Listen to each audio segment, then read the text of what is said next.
নমস্কার, আমি অনিন্দা। জীবন পথে চলতে চলতে একটা সময় আসে যখন মনে হয় এবার বুঝি পথ চলবার শেষ পর্যায়ে। এ এক জীবনবোধ। কবিগুরু রবীন্দ্রনাথ ঠাকুরের খনিকা কাব্যগ্রন্থের কবিতা সমাপ্তিতে আমি অনিন্দা এই জীবনবোধকে অনুভব করেছি প্রতিটি শব্দে।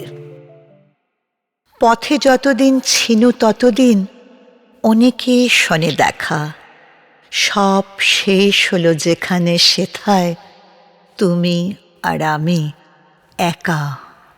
নানা বসন্তে নানা বরষায়, অনেক দিবসে অনেক নিশায় দেখেছি অনেক, সহেছি অনেক, লিখেছি অনেক লেখা।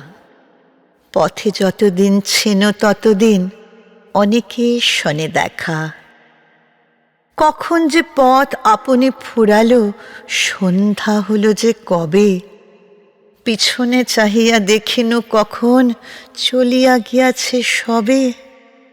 তোমার নীরব নিভৃত ভবনে জানি না কখন পশিনু কেমনে, অবাক রহিনু আপন প্রাণের নূতন গানের রবে।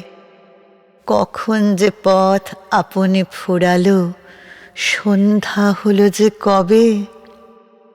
চিহ্ন কি আছে শ্রান্ত নয়নে অশ্রু জলের রেখা, বিপুল পথের বিবিধ কাহিনী আছে কি ললাটে লেখা। রুধিয়া দিয়েছ তব বাতায়ন, বিছানো রয়েছে শীতল শয়ন তোমার সন্ধ্যা প্রদীপ আলোকে। তুমি আর আমি একা। নয়নে আমার অশ্রু জলের চিহ্ন কি যায় দেখা।